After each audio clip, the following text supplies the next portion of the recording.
తీశారని చెప్పి మీ కవిత గారు ప్రెస్ మీట్లో చెప్పారు, ఇంకా కొన్ని నియోజకవర్గాల్లో చెప్పారు కదా. మీకేమో అనుమానాలు వస్తున్నాయి, కానీ మీ మదర్ పార్టీ అంటే మీరు ఏ పార్టీ నుంచి అయితే బయటకు వచ్చారో ఆ పార్టీకి అసలు ఏం డౌట్ లేదు, ఎక్కడ మాట్లాడాలి. వాళ్ళు కాంగ్రెస్ ఎలాగైతే బిఎల్ఏని పెట్టుకుని చేసుకుంటుందో వాళ్ళు చేసుకుంటున్నారు, కానీ ఎస్ఐఆర్ అది ఎస్ఐఆర్ వల్ల ఇది అయిపోతుంది, అదంతా స్కాము, ఇలాంటివి ఏం మాట్లాడడంలా. ఎందుకని వాళ్ళకి మీకు తేడా ఏంటి? అది మీకంటే సీనియర్ పార్టీ కదా. మరి ఓకే, చివరిగా అవకాశం ఇచ్చారు కానీ కొంచెం సమయం చివరిగా ఇవ్వలేదు నాయన, ఇస్తున్నారు కొంచెం సమయం ఇవ్వండి. సమయం అవసరం లేదు, చెప్పండి స్టేట్ పాయింట్ చెప్పండి. భారత రాజ్యాంగం ఆర్టికల్ 326 ప్రకారం మనకు ఒక ఓటు హక్కు కల్పించింది. ప్రజాస్వామ్యానికి పునాదిగా ఓటును మనం భావిస్తాం, ఇది విలువైనది. ఇక్కడ ఈ స్ఫూర్తికి విరుద్ధంగా జరగకూడదు జరుగుతున్న సందర్భంలో ఇవాళ మాట్లాడుతూ ఉన్నాం. మనం తెలంగాణ రక్షణ జరుగుతుంది సరుకు సంబంధించిన ప్రక్రియ మీరు పెట్టిన డిబేటే దాంట్లో అనుమానాలు ఉన్నాయనే దాని మీద మనం ఇవాళ మాట్లాడుతూ ఉన్నాం. ఇప్పుడు మనం చెప్తున్నది తెలంగాణ రక్షణ సేన అధినేత్రి కల్వకుంట్ల కవితమ్మ గారు చాలా స్పష్టంగా రాజకీయాల కంటే కూడా ప్రజా ప్రయోజనాలు ముఖ్యంగా భావించి ప్రజాస్వామ్య స్ఫూర్తికి విరుద్ధంగా జరుగుతున్నటువంటి కొన్ని విషయాలను చెప్తూ ప్రజాస్వామ్యాన్ని కాపాడుకోవాలి, దీన్ని పరిరక్షించుకోవాల్సిన అవసరం ఉందనే విషయాన్ని చెప్పినారు. రాజకీయాల గురించి మాట్లాడలేదు. నేను ఈ సందర్భంగా ఏం చెప్తున్నా అంటే, మీరు అడిగిన దాంట్లో ఇప్పుడున్నటువంటి మొత్తం ఓటర్లకు సంబంధించినటువంటి సరళిని పునః పరిశీలిస్తున్నారా, లేదంటే దాన్ని ఏమంటారు కొత్త వాళ్ళని తీసుకుంటున్నారా, సమీక్షిస్తున్నారా, ప్రక్షాళన చేస్తున్నారా, ఇవన్నీ ఏమో ఉన్న సందర్భం లోపల మేము ఒకే నేషన్, ఒకే సిటిజన్, ఒకే ఓటర్ అనే విధానం ఉండాలని బలంగా అనుకుంటా ఉన్నాం.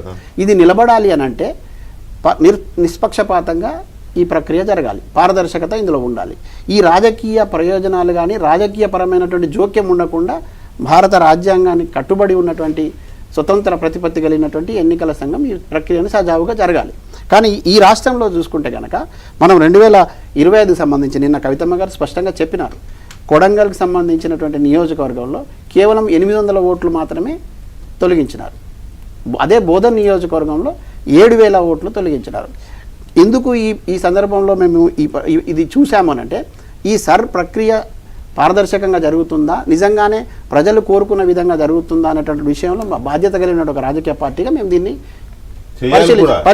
పరిశీలించిన క్రమం లోపల మాకు కొన్ని ఆసక్తికరమైన విషయాలు తెలిసినాయి. అట్లాగే కేంద్ర ఎన్నికల సంఘం విడుదల చేసినటువంటి ఈ మొత్తం ఓటర్ల జాబితా ప్రకారం కూడా మేము కొన్ని తీసుకొని చూసాం. దాంట్లో ఈ కొడంగల్ అనేది కర్ణాటకకు బార్డర్గా ఉన్నటువంటి ప్రాంతం నుంచి 11,000 మంది ఓటర్లు ఇక్కడ నమోదు చేసుకున్నట్టుగా ఉన్నది. అది డబల్ ఓటింగ్ జరిగింది, అంటే 22,000 ఓటింగ్ అక్కడ జరిగింది. ఏది ఇక్కడ స్థానికులు కానటువంటి వాళ్ళను. ఆయన అక్కడ ఉన్నటువంటి అభ్యర్థి ఇవాళ ముఖ్యమంత్రి గారు గెలిచింది 32,000 ఓట్లతో. అంటే ఇక్కడ 22,000 ఓట్లు అదనంగా వచ్చి చేరిన తర్వాత దానికి సంబంధించినటువంటి పక్క రాష్ట్రానికి సంబంధించి అక్కడ కూడా ఉండి ఇక్కడ కూడా ఉన్నాయి 11,000. మళ్ళీ ఇక్కడ 22,000కు సంబంధించిన ఓట్లు వచ్చినప్పుడు ఈ 32,000లో ఆయన గెలిచిన అంటే కర్ణాటక వాళ్ళకి ఇక్కడ ఓటు ఉందా, ఇక్కడ వాళ్ళకు కర్ణాటకలో కూడా ఉందా? కర్ణాటకల వాళ్ళకి ఇక్కడ ఓటు ఉన్నది. ఎందుకుంటది? ఇక్కడ ఉన్నది కాబట్టి తీసి చూపించాం కదా. చేయడంకు సంబంధించిన ఓట్లు ఉన్నాయనేది మీ వాదన కరెక్టే, కాదనల్లా. కొడంగల్ వాసులకు కొడంగల్లో ఓటు ఉంది, అట్ ది సేమ్ టైం కర్ణాటకలో కూడా ఓటు ఉంది అనేది మీరు చెప్తున్నారు. మేము చెప్తున్నది సేడంకు సంబంధించినటువంటి ప్రాంతం నుంచి వచ్చినటువంటి వాళ్ళకి ఇక్కడ ఓటు ఉన్నది. కొడంగల్ ఒక్కదాన్ని ఎందుకు టార్గెట్ చేస్తున్నారు? టార్గెట్ కాదు, మేము ఎగ్జాంపుల్ తీసుకున్నాం సంబంధించి చూసినప్పుడు ముఖ్యమంత్రి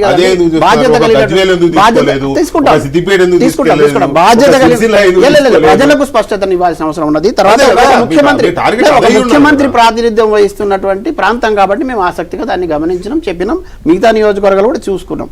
ఇవాళ ఈ 2 నియోజకవర్గాల పోలికనే మనకు చాలా స్పష్టంగా చెప్తున్నది. అంటే ఒక అభ్యర్థి 32,000 ఓట్లతో అక్కడ ఉన్నటువంటి ముఖ్యమంత్రి అభ్యర్థి గెలిచినాడు, కానీ ఇక్కడ 22,000 ఓట్లు డబల్గా ఉన్నాయని మనకి ఇక్కడ అర్థమవుతా ఉన్నది. అంటే గెలుపు ఓటర్ను నిర్దేశించేటటువంటి ఓటరు 2 చోట్ల ఓటు కలిగిన వాడి వల్ల వస్తే అది ప్రజాస్వామ్యానికి విఘాతం కలిగించేటటువంటి చర్య కదా అనేది మా వాదన. రెండో అంశం ఏమిటంటే, చాలా సందర్భాల లోపల ఇక్కడ ఒక ఓటు ఉంటుంది, ఊర్లో ఒక ఓటు ఉంటుంది అనే ఒక చర్చ కూడా జరుగుతుంది. మేమేమంటున్నామంటే, మేము కేంద్ర ఎన్నికల కమిషన్కు కవితమ్మ గారు లేఖ రాసినారు. చాలా స్పష్టంగా ఈ భారత ప్రజాస్వామ్యం పరిరక్షించబడాలి కాబట్టి ఒక నేషన్, ఒక సిటిజన్, ఒక ఓటు, 2 ఉన్న ఓట్లకు సంబంధించిన ఎక్కడ ఉన్నా కూడా ఒకే దగ్గర ఉండేటట్టు పారదర్శకంగా జరిపించమని. రెండోది, ఓటర్లకు కూడా మేము విజ్ఞప్తి ఏం చేస్తున్నామంటే, ఎక్కడ ప్రాంత ప్రజలైనా సరే ఆ ప్రాంత ప్రజలకు ఇష్టమైన చోట ఒకే చోట ఓటు ఉండేటటువంటి పరిస్థితి ఉండాలి. కదా, యా, కానీ 2 చోట్ల ఉన్నటువంటి పరిస్థితిని రాజకీయ లబ్ధి కోసం వాడుకుంటున్నటువంటి రాజకీయ పార్టీలు ఆ రాజకీయ పార్టీకి దోహదపడేటట్టుగా ఎన్నికల కమిషన్ వైపు నుంచి సహకారం ఉండకూడదు, ఇది ప్రజాస్వామ్యానికి విఘాతం కలిగిస్తుందనే ప్రమాదం ఉన్నది అనేటువంటి బాధ, ఆవేదన మాకు కదా కదా మీరు చెప్పారు కాబట్టి నేను మిమ్మల్ని అడుగుతున్నా, మీరు బిఎల్ఏలు పెట్టుకున్నారా? సరే, మా ప్రయత్నం మేము చేస్తా ఉన్నాం. మా నియోజకవర్గ మరి అదే ఇప్పుడు బ్లాంకెట్ గా ఈసీ మీదనో లేకపోతే బీజేపీ మీదనో సెంట్రల్ గవర్నమెంట్ మీదనో లేకపోతే రాష్ట్ర ప్రభుత్వం మీదనో రాష్ట్ర ముఖ్యమంత్రి మీదనో మీరు బ్లాంకెట్ గా అట్లా లేదు. కాకుండా